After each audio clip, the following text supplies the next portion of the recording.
Irmãos, enquanto conecta aqui, bom dia a todos, né? Tá saindo agora. Tá dando para ouvir aí, né, direitinho? Essa voz angelical. Brincadeira. Bom, vamos dar continuidade à nossa série de pregações, não é? Durante esses 3 meses, a gente iniciou, vai durar 3 meses, são 13 semanas, quase 15 semanas, aliás, buscando a Deus. A gente já viu sobre a necessidade do avivamento, né? Quem precisa do avivamento. A gente viu que todo o povo de Deus, ele carece do avivamento. A gente viu também na segunda semana sobre a humildade, que a gente necessita sermos humildes, reconhecermos a nossa posição de pecado, de mornidão e de sermos avivados pelo Senhor e reconhecendo isso, nos achegarmos a Ele. Semana passada também foi abordado sobre o tema da sinceridade, né? De a gente reconhecermos os nossos pecados, confessarmos os nossos pecados a Deus, dizendo que primeiramente a gente peca contra Ele e assim o abandonar esses pecados. E dando continuidade a essa série, nessa 4ª semana, a gente vai falar sobre o tema do arrependimento. Arrependimento, o que mais falta em nossas vidas. Mas eu gostaria de ler com os irmãos, primeiramente, o versículo que vai abrir essa série de estudos na questão do arrependimento. Eu gostaria de ler com os irmãos, todos juntos a gente pudesse ler. Cria em mim um coração puro, ó Deus, e renova dentro de mim um espírito estável. Salmos 51, 10. Eu gostaria que os irmãos agora pudessem abrir a Bíblia de vocês no livro de Tiago, capítulo 4. O nosso texto base é Tiago 4, do 8 ao 10, mas eu gostaria de ler do versículo 1 até o versículo de número 10 com os irmãos.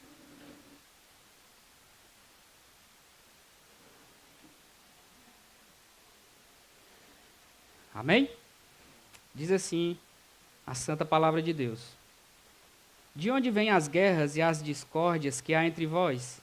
Será que não vem dos prazeres que guerreiam nos membros do vosso corpo? Cobiçais e nada conseguis, matais e invejais e não podeis obter.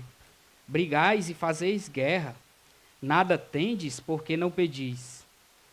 Pedis e não recebeis, porque pedis de modo errado, só para gastardes em vossos prazeres. Infiéis, não sabeis que a amizade do mundo é inimizade contra Deus? Portanto, quem quiser ser amigo do mundo se coloca na posição de inimigo de Deus. Ou pensais ser sem motivo que a Escritura diz: o Espírito que ele fez habitar em nós tem muito ciúme. Todavia, ele nos dá maior graça. Portanto, ele diz: Deus se opõe aos arrogantes, porém dá graça aos humildes. Assim, sujeitai-vos a Deus, mas resisti ao diabo, e ele fugirá de vós. Achegai-vos a Deus, e ele se achegará a vós. Pecadores, limpai as mãos, e vós que sois vacilantes, purificai o coração.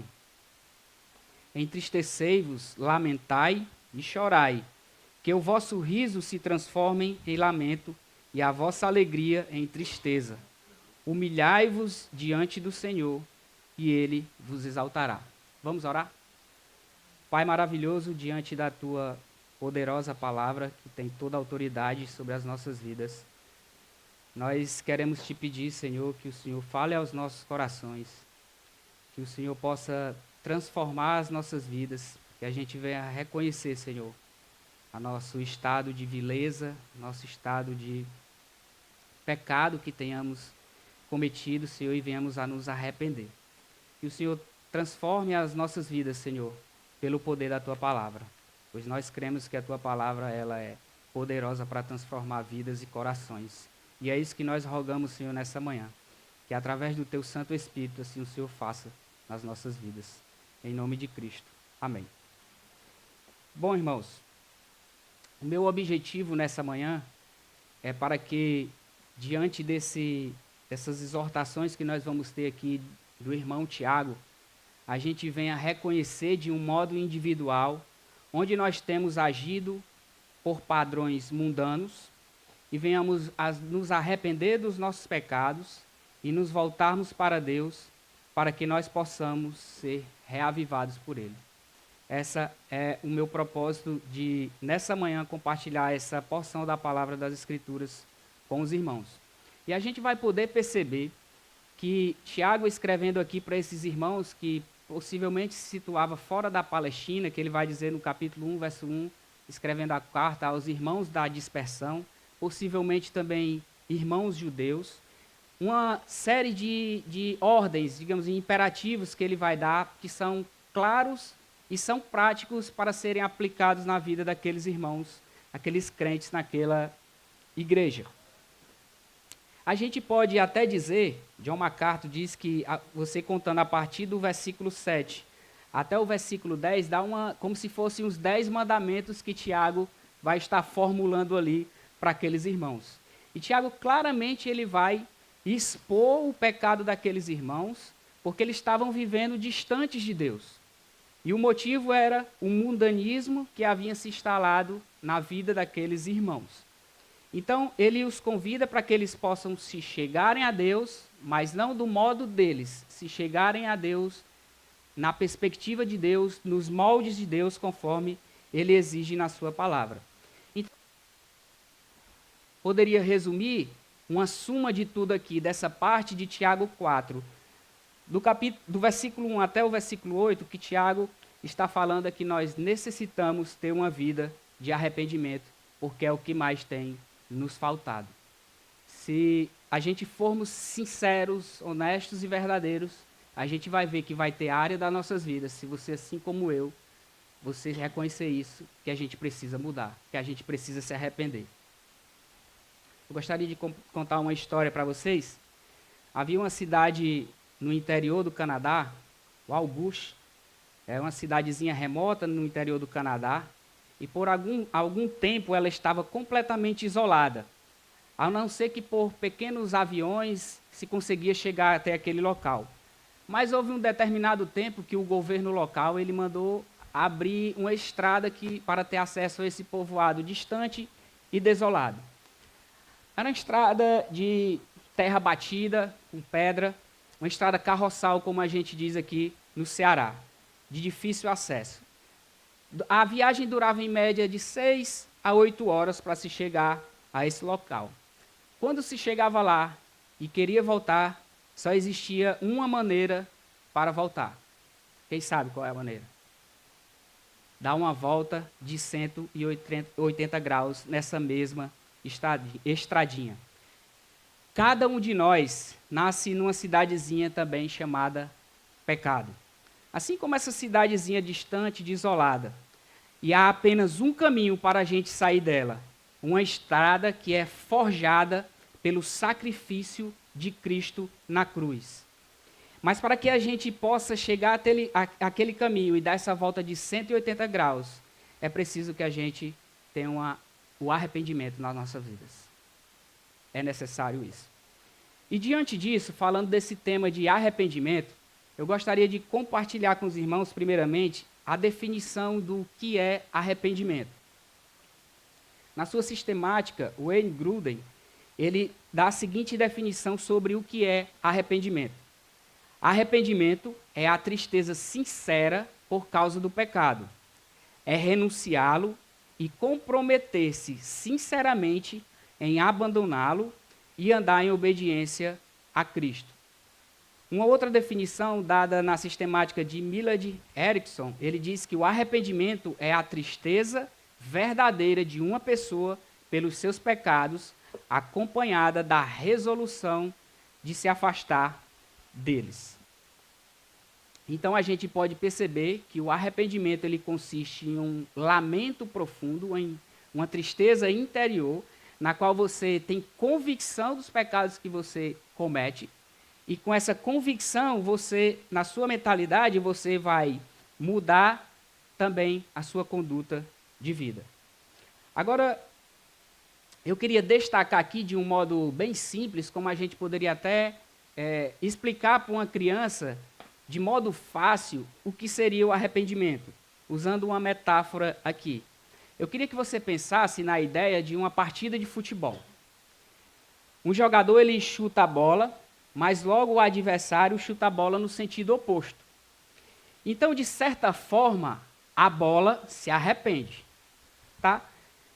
Obviamente que a gente sabe que a bola ela não tem vontade própria, mas aqui nós temos uma metáfora.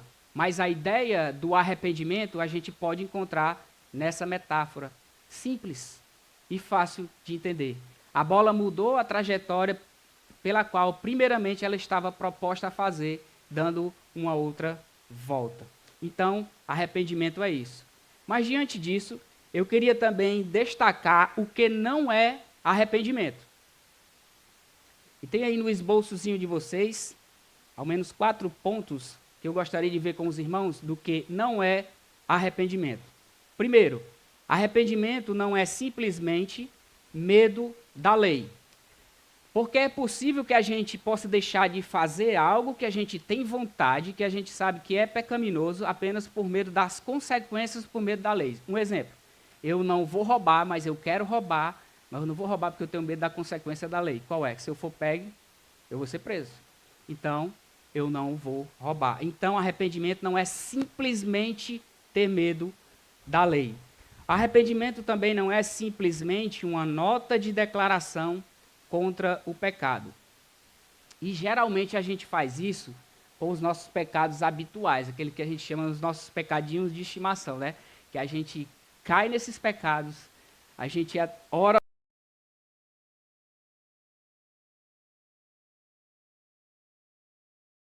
Mas infelizmente, passa 1 ou 2 semanas, ou até poucos dias, e a gente, bumba, caiu de novo naqueles pecados.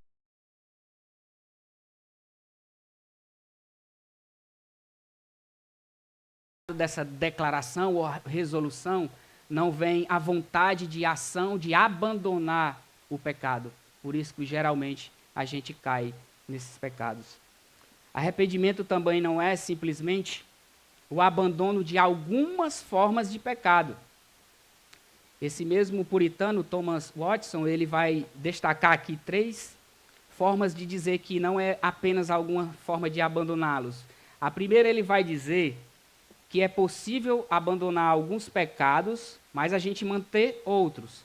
Aí ele vai dar aqui a ilustração, trazendo o trecho lá de Mateus 14:35, que fala do rei Herodes. Possivelmente Herodes, ele se arrependeu de muitas coisas, mas quando ele foi confrontado para deixar o seu incesto, o seu relacionamento incestuoso, ele não quis abandonar. Então, ele abandonou uns, mas manteve outros pecados. Isso não é arrependimento. Arrependimento também não é você ter um pecado que pode ser abandonado, mas dá lugar a outro. Por exemplo, a pessoa tem ataques de fúria, de ira, e ela deixa os seus ataques de fúria e de ira e ela substitui pela gula. Ou digamos as pessoas que dizem, eu estou ansioso e para me passar a minha ansiedade eu como muito, então eu tenho que ficar comendo. Ele substituir um pecado por outro.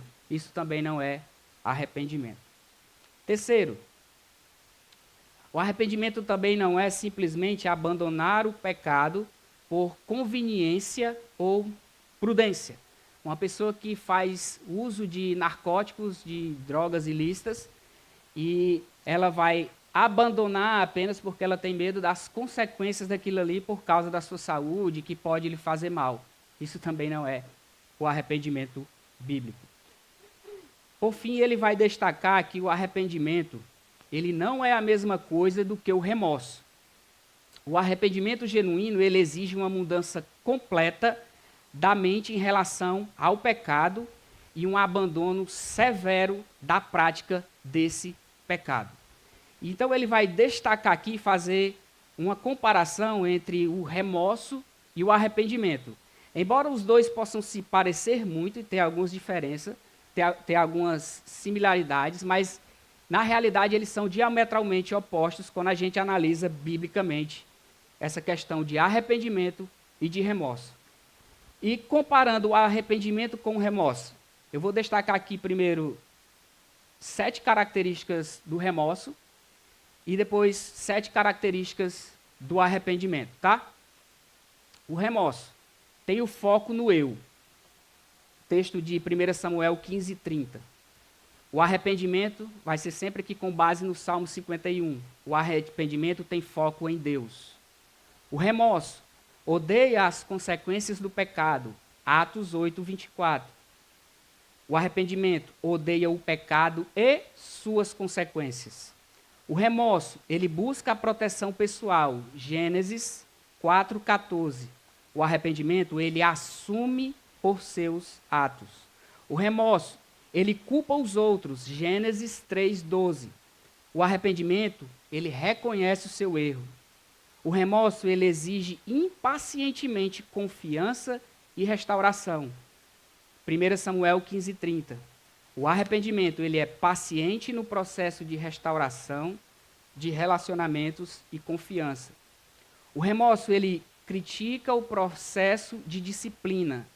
Gênesis 4:13.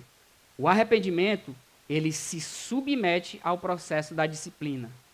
O remorso é um coração que nunca produz frutos. Lucas 3:7-9. O arrependimento é um coração transformado que produz frutos.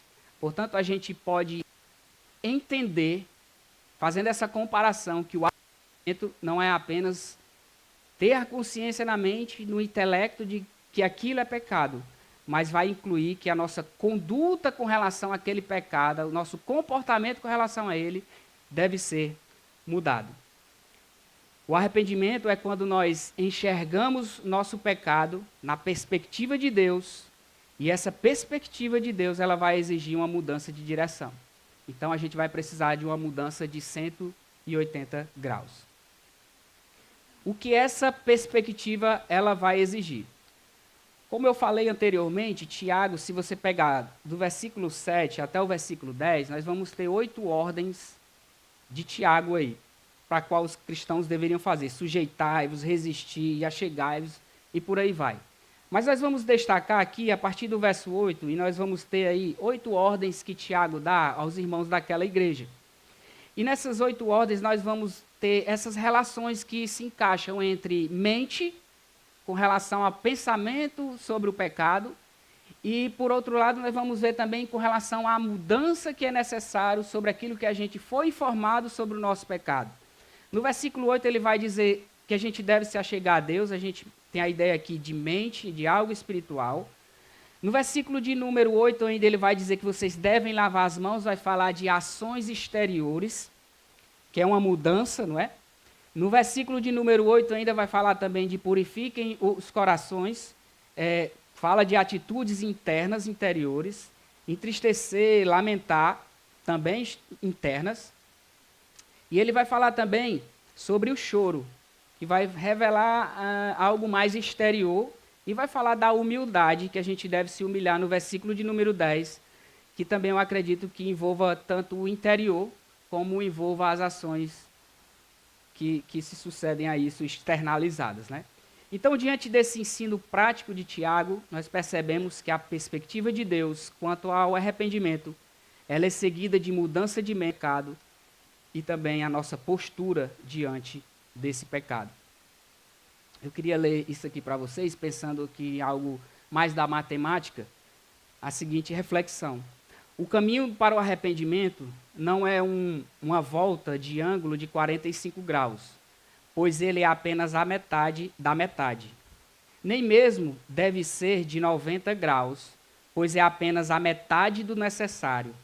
Nem mesmo pode ser de 145 graus, pois ele sempre fica um pouco além do meio do caminho e sempre maior do que o ângulo da metade, mas nunca atinge o fim necessário. A matemática do arrependimento, ela exige e consiste em uma volta de 180 graus. É uma meia volta da estrada do pecado em retorno para Deus, em arrependimento. Então, pensando nisso, nessa questão de arrependimento, e tendo por base esse trecho de Tiago, eu gostaria de ver com os irmãos como começa o arrependimento genuíno nas nossas vidas, na vida do crente. Então, o primeiro ponto aí que eu gostaria de compartilhar com os irmãos é que o arrependimento genuíno, ele começa com uma mudança de mente ou mudança de pensamento. a gente pode ver isso aí destacado no versículo de número 8, quando Tiago diz: achegai-vos a Deus. Tiago começa com uma crítica severa. Se a gente parar para pensar bem, achegai-vos a Deus. O que ele está pressupondo com isso? Vocês estão distantes. Como é que eu chamo uma pessoa para se achegar se ela já está próxima? Os irmãos estavam distantes de Deus. Então, Tiago faz esse convite, dizendo que a mente de vocês está totalmente longe do Senhor. Então, vocês acheguem-se ao Senhor. Aí depois a gente vê aqui a promessa que eles têm, mas nós não vamos destacar isso agora. Mas a ideia de Tiago aqui é essa, que vocês devem se achegar ao Senhor. E qual é a base para isso? Eles deveriam chegar a Deus em arrependimento, tendo uma mudança de mente com relação ao pecado. Esse seria um passo que deveria ser dado de modo individual. Eu gostaria que a gente pensasse, como tem sido destacado aqui desde o início dessa série, que a gente não pensasse no pecado do outro, no pecado da minha esposa, no pecado do meu filho, no pecado do meu irmão. A gente pensasse no meu pecado, no que eu preciso mudar, no que eu preciso ser avivado por Deus através do Santo Espírito. E com isso aqui em mente, com essa mensagem que Tiago está trazendo, que foi trago para aqueles irmãos do passado, a gente possa trazer isso agora às nossas vidas. Digamos que Tiago está falando diretamente para mim e para você, que essa carta foi designada para mim e para você, está aqui aberta diante de nós. E ele está dizendo isso para nós. Acheguem-se a Deus. Vocês precisam se achegar a Deus. E Tiago vai destacar alguns motivos de pecados pelos quais estava deixando eles distante de Deus. Quando a gente olha os versículos 1 e 2, ele vai dizer: de onde vêm as guerras e as discórdias que há entre vós? Será que não vem dos prazeres que guerreiam nos vossos membros? Vocês cobiçam e nada conseguis, vocês matam, invejam e fazem briga. Então Tiago vai dizer aqui, o que está distanciando vocês de Deus é isso. Vocês fazem guerras, vocês fazem contendas, vocês invejam, vocês matam. O matar aqui não é literal, né, irmãos? Mas é a ideia de que se preciso for para atingir o meu prazer, o prazer pecaminoso de ter aquele algo, aí sim é possível até matar ou fazer coisas terríveis. A ideia aqui é essa, não entenda isso como literal. E Tiago então vai dizer que esses irmãos estão distantes de Deus por causa disso. No versículo de número 4, é tão severo o modo que Tiago fala que chama ele de adúlteros. Infiéis aqui, em outras traduções, vai dizer adúlteros. Vocês estão sendo adúlteros espirituais, porque vocês não estão andando conforme diz Gálatas 5,16. Andai no Espírito e nunca satisfareis os desejos da carne. Eles estavam andando longe do Espírito e a carne estava reinando. Então, Tiago aponta esses pecados e ele também vai apontar a fonte desses pecados, qual era a causa, de onde vinha. E ele vai dizer que é do interior dele, do coração deles, que havia dentro deles essa guerra. Ele traz aqui a ideia de algo militar, né? Dos prazeres que guerreiam no vosso corpo, no versículo 1. No versículo 2 também, vocês brigam e fazem guerra. Então ele vai dizer de onde vêm esses prazeres, que vêm do coração. Nosso coração é desesperadamente corrupto. E ele vai dizer que essa é a fonte desses atos pecaminosos de vocês. Embora a gente saiba que quando a gente crê no Senhor Jesus Cristo, a gente nos tornamos uma nova criatura em Cristo, ainda assim a nossa velha natureza está lá. Eu gosto de pensar nisso quando Lutero fala que a nossa velha natureza é como um homem que está submerso. Mas de vez por outra ele precisa tomar fôlego e ele vai lá em cima. Então o que eu costumo dizer é a cabeça dele e enfia lá para baixo de novo desse velho homem para ele continuar submerso, para ele não respirar. Porque nosso coração ele é desesperadamente corrupto. E Tiago ele vai dizer aqui então dessas ações pecaminosas que vêm do coração desses irmãos, e ele usando esse termo militar, o que a ideia? A ideia militar é que numa guerra se prepara, se articula tudo como quer fazer, o modo como quer atacar, tudo deliberadamente e tudo com a vontade de fazer aquilo dali. E é isso que Tiago está fazendo. Vocês se articulam, vocês preparam, vocês maquinam um modo no coração de vocês pela qual vocês querem que isso seja realizado na vida de vocês. E ele vai dizer a ideia dos prazeres, né? Que no grego é o hedone, que é o hedonismo, o prazer. Esse prazer aqui, Tiago, ele não especifica se é um prazer bom ou se é um prazer mau. Mas os comentaristas, eles dizem que geralmente, quando as escrituras, eles falam desse prazer, é algo que é um prazer pecaminoso, não é um prazer bom, tá certo? Então, após Tiago relacionar esses pecados, inclusive, se a gente vê, ele relaciona pecados que são ligados aos 10 mandamentos, né? Vocês cobiçam, vocês invejam, vocês matam, vocês brigam. Tiago levanta isso daí e falando a respeito das guerras que aqueles irmãos fazem. Se a gente voltar ao contexto para a gente entender um pouquinho mais esse capítulo 4, ele começa na realidade no capítulo de número 3. Porque havia muitos irmãos naquela igreja que queriam ser mestres, queriam estar na posição de status, elevadas. E nós vamos ver muitos problemas que estavam agindo ali dentro daquela igreja.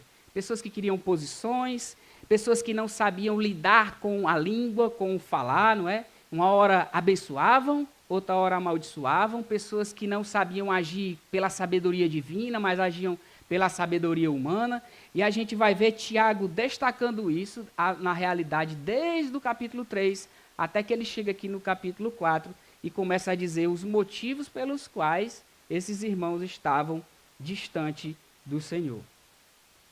E diante de tudo isso, hoje em dia, será que em nossas vidas nós temos lidado com algo de forma mundana?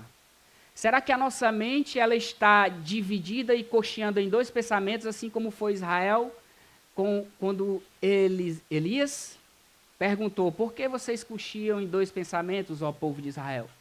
Se o Senhor é Deus, seguiu, se Baal é Deus, seguiu. Será que nós estamos agindo assim? Será que nós temos agido como adúlteros espirituais? Será que nós temos nos tornado amigos do mundo? Será que nós falamos como o mundo? Nós fazemos negócio como o mundo? Nós nos vestimos como o mundo? Os namoros cristãos, eles são, na realidade, uma imitação de namoros mundanos? Será que as nossas conversas, não só entre os irmãos, não, fora daqui, com amigos do nosso trabalho, são conversas igual de Efésios 4, 29, que promove a edificação, ou são conversas tolas, imorais, inadequadas? Será? Será que a gente, conforme esses irmãos aqui, iniciando no capítulo 3, a gente quer o status, a posição, a visibilidade, a honra, tudo conforme o mundo dá? É isso que Tiago está falando para cada um de nós aqui nessa parte. Coisas que têm entristecido a Deus, infelizmente, têm se tornado um acessório comum na vida de muitos crentes, irmãos. Essa é uma realidade dura, mas essa é uma realidade. As coisas mundanas que fazem parte de entretenimento do povo de Deus, hoje se imita deliberadamente. Pensa-se como o mundo pensa, para que usar a Bíblia? A Bíblia é um livro ultrapassado, né? É antiquada. Pratica-se atividades de um modo geral, assim como esse sistema corrupto do mundo também pratica. Ser guiado por uma cosmovisão bíblica? Para quê? Ser guiar o meu trabalho pela uma cosmovisão bíblica? Não tem necessidade. Afinal de contas, a gente tem que separar religião de trabalho.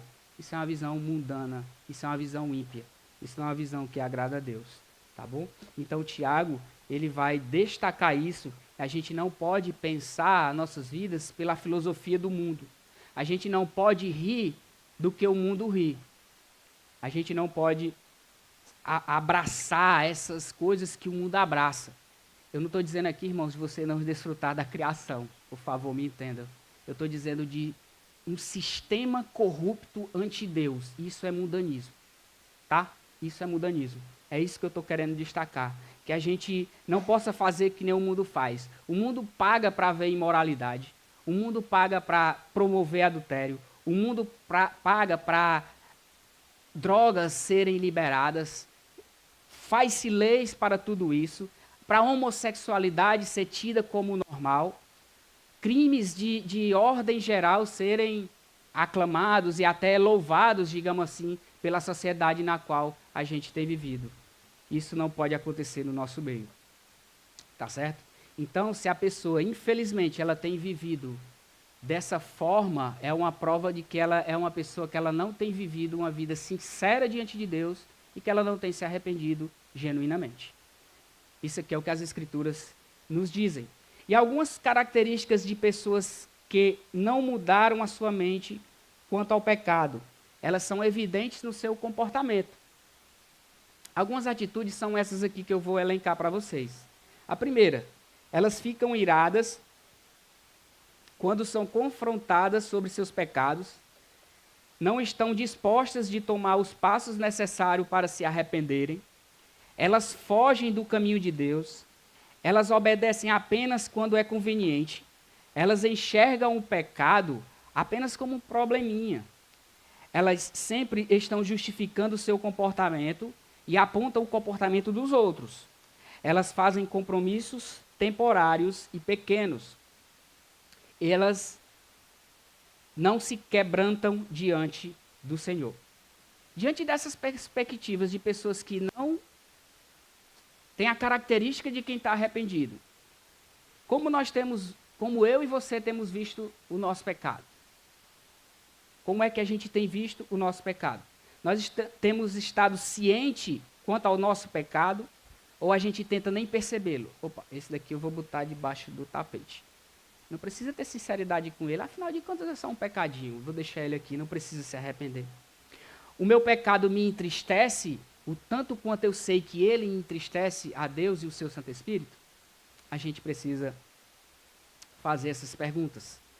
Outra coisa que é importante a gente notar, se a gente vê o versículo 2, Tiago vai dizer que aqueles irmãos, eles não oravam. E no versículo 3 ele vai dizer assim, ou se vocês oram, vocês ainda oram pedindo coisas pecaminosas, porque vocês querem gastar nos prazeres de vocês.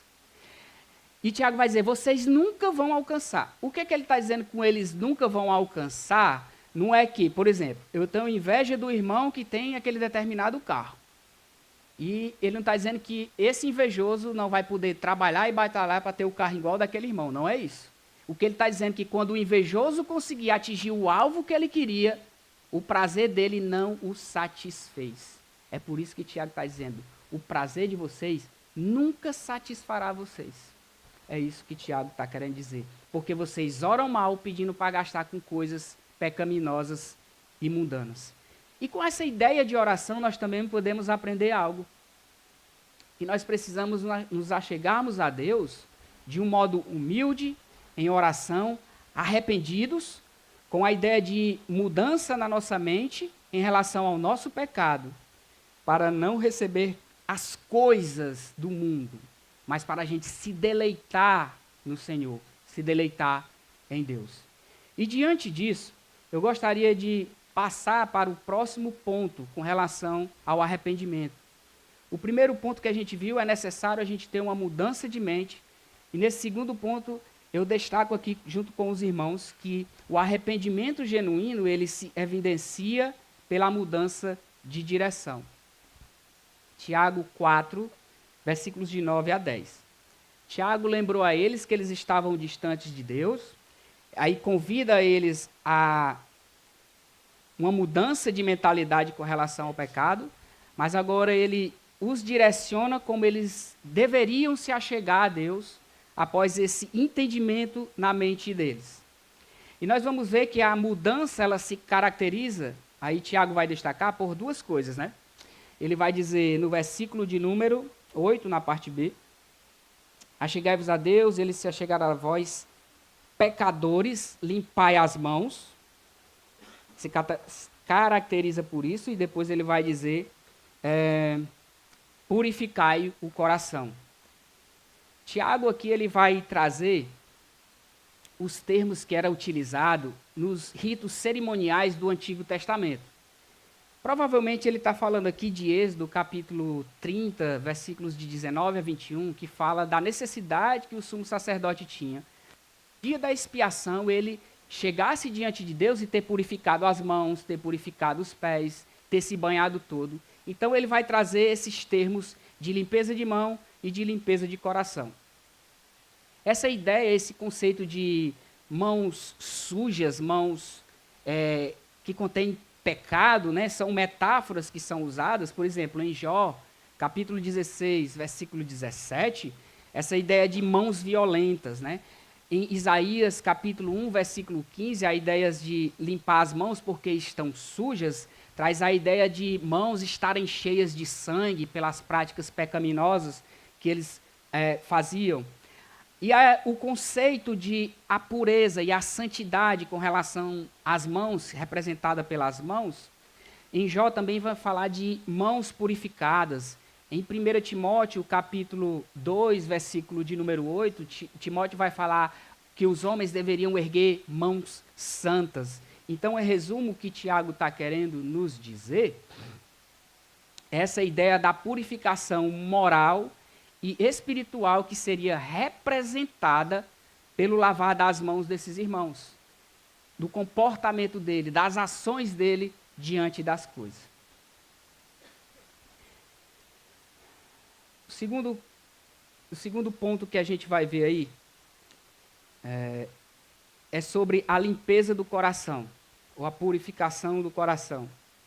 Essa purificação também é um termo usado das cerimônias do Antigo Testamento, né, semelhante à anterior, e consiste em, metaforicamente, ela representa os motivos e os desejos daqueles irmãos, que Tiago estava dizendo, o coração de vocês, os intuitos, os desejos, a mente de vocês não é condizente com a fé que vocês dizem ter. Por isso que chama eles de mundanos, de adúlteros, porque o mundo olha para vocês e vê que vocês têm os mesmos alvos, os mesmos objetivos, vocês invejam, vocês matam, vocês querem status, vocês querem ser que nem eles.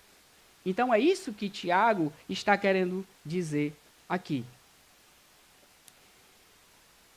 Agora a gente pode ver também, após isso, que Tiago ele usa dois termos que a gente pode considerar bem severos. Ele vai usar duas palavras que são agudas e penetrantes. Ele vai chamar aqueles irmãos de pecadores. No sentido geral, é verdade que pecadores são todos aqueles que vivem em oposição a Deus. Nós crentes, como nós falamos, nós temos a velha natureza e a gente ainda peca. Mas no Novo Testamento sempre vai ser utilizado esse termo para as pessoas não regeneradas, não salvas. Você vai ver isso em 1 Timóteo 1,15, Hebreus 12,3, Judas 1,15. Os fariseus, eles, por exemplo, eles utilizavam, empregavam esse termo de pecadores contra os gentios. Em Gálatas 2,15, nós vamos ver isso. O termo nunca era usado para os cristãos, pois estes são vistos como ex-pecadores. A gente pode fundamentar isso com Romanos 5,8 e Tito 1,9. E lendo um comentarista que comenta essa questão desses termos empregado por Tiago, ele diz o seguinte: o termo aqui, portanto, se refere ao fato de que eles praticavam tipos específicos e pontuais de pecados que era soberba e mundanismo. Ao chamá-los de pecadores, Tiago ressalta a seriedade da condição deles e a urgência de se arrependerem, voltando-se para Deus. Então, Tiago usa esse termo pesado para com aqueles irmãos. O segundo termo que ele usa, ele vai dizer, vocês são de ânimo dobre, alguma versão vão dizer assim, outros vai dizer, vocês são vacilantes. Vai se referir àquela pessoa que é dividida internamente. Ela vive uma vida dividida, principalmente com relação às promessas que Deus tem dentro da sua palavra. A pessoa vive dessa forma.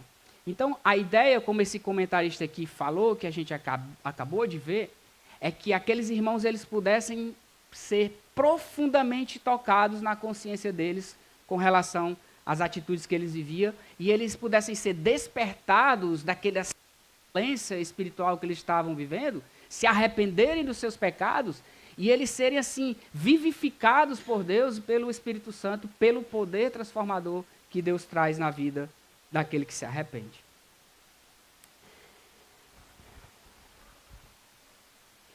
Tiago vai continuar ainda uma série de imperativos, não é? Pelas quais eles deveriam mostrar que verdadeiramente estavam arrependidos pela mudança de direção. E Tiago ele vai destacar aqui 4.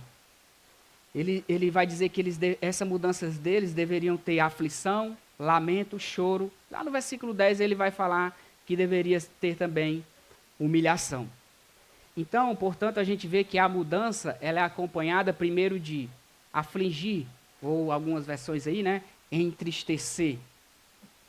Isso seria um sentimento interno de dor e sofrimento que é causado por fatores externos e internos. Mais uma vez, remetendo aqui ao Antigo Testamento, no dia da expiação, se você ler Levítico 23, versículo 27 e versículo 32, você vai ver que era exigido dos israelitas que eles afligissem as suas almas, que eles entristecessem as suas almas de uma maneira tal para que eles pudessem se achegar a Deus. Eles deveriam se afligir de um modo profundo e não com mera formalidade. Só porque havia sido instituído e em determinado dia do ano se fazia a expiação e formalmente apenas eles deveriam fazer isso. Não, eles deveriam fazer isso de todo o coração. Eles deveriam fazer aquilo que Paulo diz em Romanos 7, versículo 4. Ele vê o seu estado de pequenez, de miserabilidade, e assim reconhecer e dizer: miserável homem que sou. Eu sou o pior dos pecadores. É isso que ele está dizendo que é o entristecer, que é afligir as nossas almas. Nós precisamos sentir uma tristeza tamanha pelo nosso pecado, ao ponto de que essa tristeza, irmãos, ela possa nos levar à exaustão mesmo.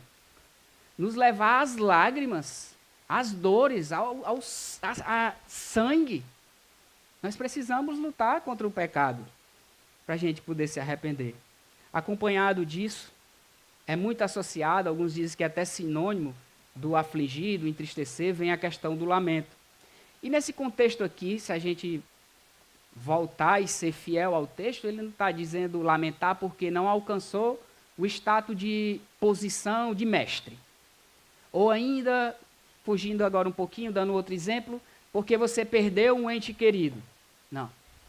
Vocês devem lamentar pelos pecados de vocês. Vocês devem ver que o estado espiritual de vocês é deplorável. Vocês estão agindo como mundanos, vocês estão sendo adúlteros espirituais. É isso que Tiago vai nos recomendar aqui. No Antigo Testamento, essa ideia de lamentar era acompanhada, não vai precisar a gente fazer isso não, tá, irmãos? Arrancar o cabelo da cabeça, os cabelos da barba, rasgar as vestes, sentar no pó e na cinza e jogar sobre as nossas cabeças. Isso aqui era apenas algo simbólico que deveria estar externalizando o que estava no interior daqueles irmãos, que realmente, no interior deles, eles estavam arrependidos, eles lamentavam pelo pecado deles.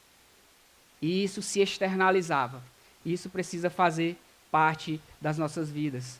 Joel, capítulo 2, versículo 13, vai dar uma ordem dizendo assim: rasguem o coração de vocês, e não apenas as vestes.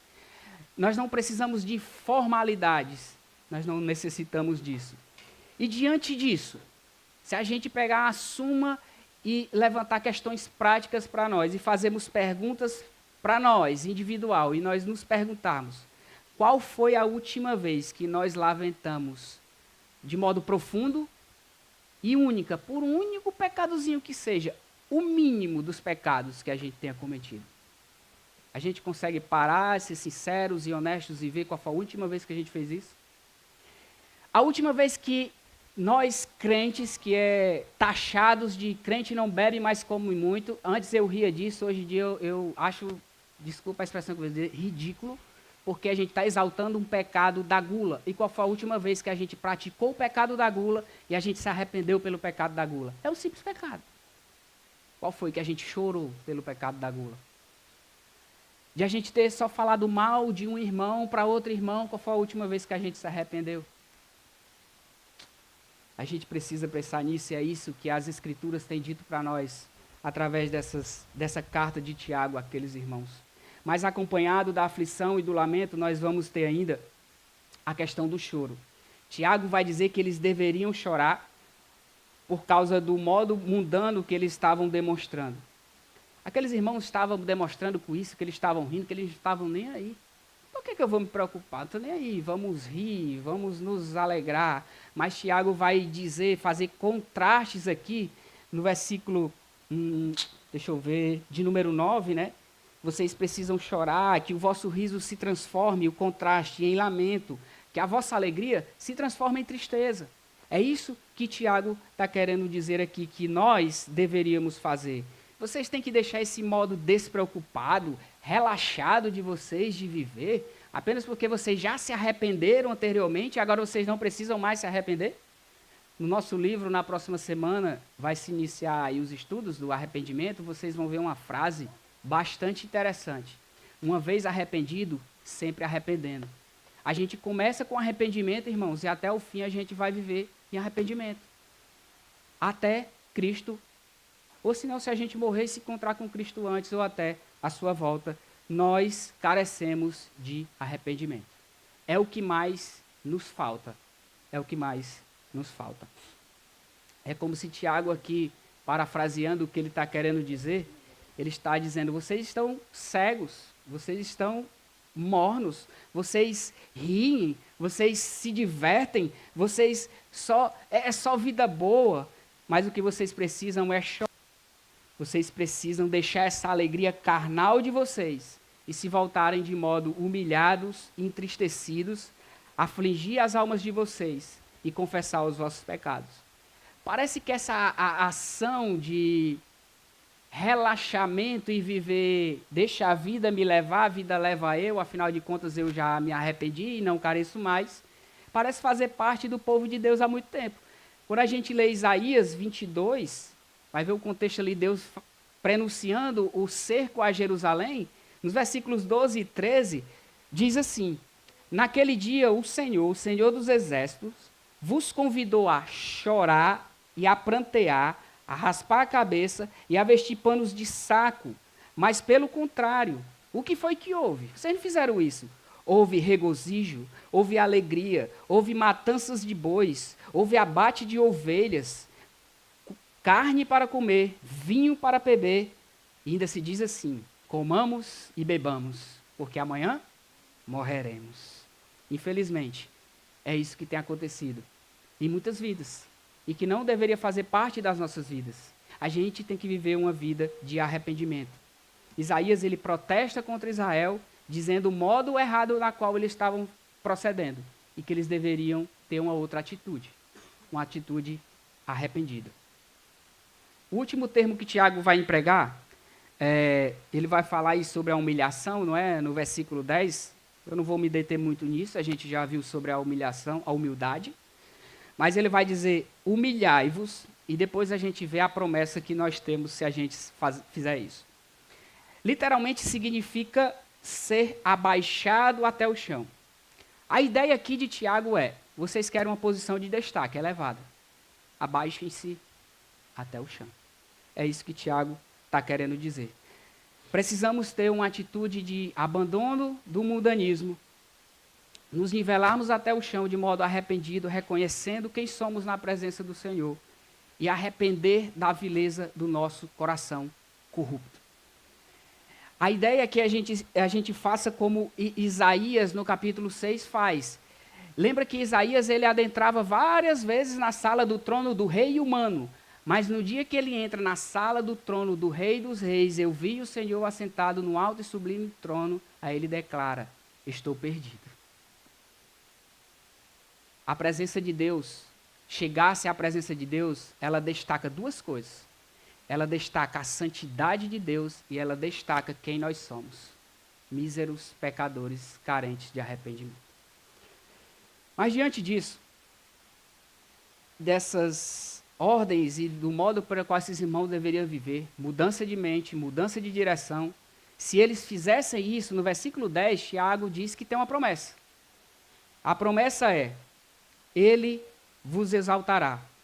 Se a gente ler 1 Pedro, deixa eu ler rapidinho aqui, capítulo 5, versículo de número 6, nós vamos ter algo semelhante com relação a essa exaltação. 1 Pedro 5, 6 diz assim, portanto, humilhai-vos sob a poderosa mão de Deus, para que ele, no seu tempo, vos exalte.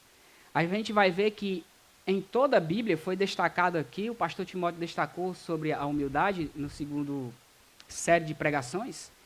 Ela é um pré-requisito para a pessoa ser exaltada. Mas não é exaltada segundo o mundo, é exaltada por Deus. A gente vai ver isso na ideia do publicano, né? Que ele, de um modo humilde, ele não tem coragem nem de olhar para cima, mas batendo no peito, eu sou pecador, enquanto o fariseu lá dizendo que eu não sou como os outros pecadores. Então, a exaltação é o que aqui? O publicano, ele sai justificado diante de Deus. Então, a gente recebe essa promessa de exaltação, que é a promessa de nós sermos restaurados, de nós podermos nos achegar ao Senhor, de ter novamente o avivamento pessoal, irmãos, pessoal nas nossas vidas, individual nas nossas vidas. E a gente ter novamente, como Davi diz lá no Salmo 51, de ter novamente a alegria da salvação. É isso que nós temos de promessa de Deus quando a gente segue os passos de mudança de mente, de mudança de direção, de nos humilharmos diante do Senhor de modo arrependido, nós temos essa promessa. Se você voltar no versículo aí de número 8, achegai-vos a Deus é uma ordem porque estavam distantes, e ele se achegará a vós. Deus se achega a todo contrito e humilde de coração. Para finalizar e chegar à conclusão, eu quero ler só uma historinha para vocês, e verídica. Até porque crente não pode contar mentira, né, com historinha. Vamos lá. Era um domingo de manhã lindo no século XVIII em Londres, mas Robson estavam de mau humor. Pelas ruas ele via pessoas apressadas indo para a igreja, mas no meio daquele tumulto todo, Robson era um homem solitário. O som dos hinos tocando na igreja fizeram ele lembrar que anos atrás, quando a sua fé em Deus era forte e a igreja era uma parte integral de sua vida, mas fazia anos que ele não adentrava as portas de qualquer igreja. Foram anos perdidos de desilusões e pouco a pouco ele se distanciou do Deus que ele tanto amava. O seu amor por Deus, em certos tempos, era cheio de fogo e de paixão, mas agora parecia que essas chamas houvessem apagado, deixando-o sentindo um frio e escuridão no seu interior. Robson ouviu o seguinte barulho: pocotó, pocotó, pocotó, de um cavalo com a sua carruagem. Era, na verdade, um táxi da época, e ele levantou a sua mão para chamar a atenção do taxista. Mas quando viu que havia uma passageira e era uma mulher, ele indicou que continuasse. Mas a mulher deu a ordem ao taxista e mandou que a carruagem parasse.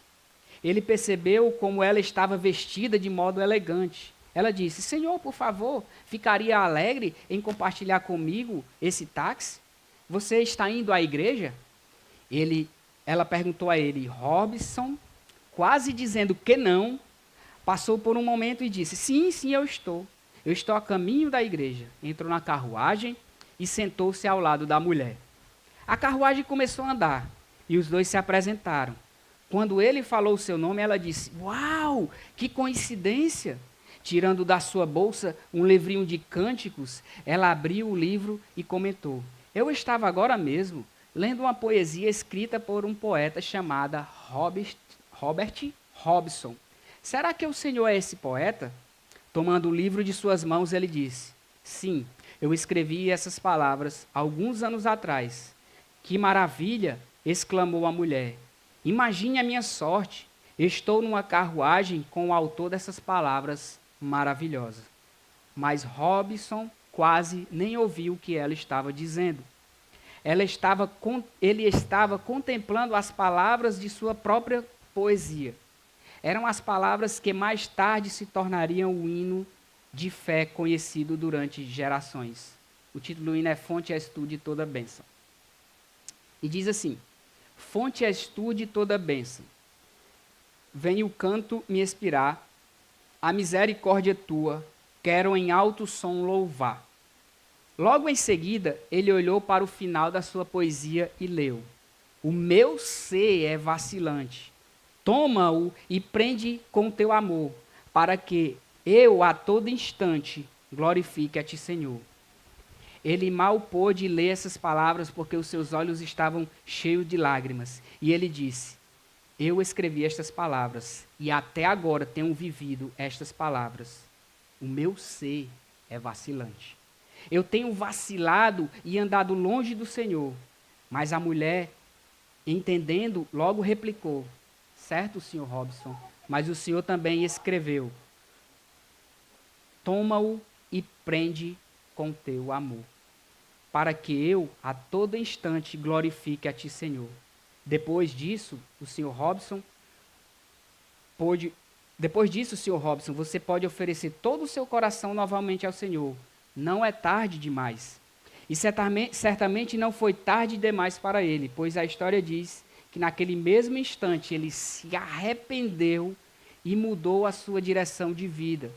E pelo que se lê na história, ele continuou andando com Deus pelo resto da sua vida. Perguntas aqui para nós, aí eu chego à conclusão. Nós temos vivido essa vida contínua de arrependimento como deveríamos estar?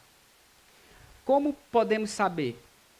Nós concordamos com Deus a respeito do nosso pecado e a respeito do pecado do mundo que nos cerca? As coisas que têm entristecido Deus, têm nos entristecido? Nós temos tido um coração humilde e contrito? Nós temos entregado os nossos pecados a Jesus para receber dele o seu perdão? Eu gostaria que a gente pensasse nisso. E mais uma vez citando aquela frase do livro Buscando a Deus: uma vez arrependido, sempre arrependendo. Como conclusão, a seguinte pergunta bem prática: como saber que eu estou verdadeiramente arrependido diante do meu pecado? A resposta é: quando eu estiver pronto a abandonar o meu pecado. A mudança de pensamento sobre o pecado resulta também em virar as costas para o pecado. E eu finalizo com uma frase de Jim Elliff, no livro Buscando a Deus, que ele destaca o seguinte: o crente em Cristo é alguém que se arrepende a vida inteira. Ele começa com arrependimento e termina com arrependimento. Vamos orar. Pai, graças te damos pela tua palavra, Senhor, que ela nos exorta, ela nos repreende e ela também nos leva ao caminho pela qual nós devemos seguir. Senhor, fortaleça o nosso coração vacilante. Prende o Senhor nosso coração com teu amor para que nós a todo instante possamos glorificar a ti, ó Senhor. Nos ajuda, Senhor, nas nossas debilidades, nas nossas fraquezas. Nos ajuda a colocar, Senhor, em prática as verdades da tua palavra. E que a gente se arrependa, Senhor, dos pecados que temos cometido, que entristecem a ti e te desagradam, Senhor. Nos dá um modo de viver que se pareça com Cristo e não um modo que se pareça com o mundo, Senhor. Fortalece a nossa fé. Reaviva o nosso espírito, Senhor, pelo poder do sangue de Jesus. É isso que nós pedimos. Amém.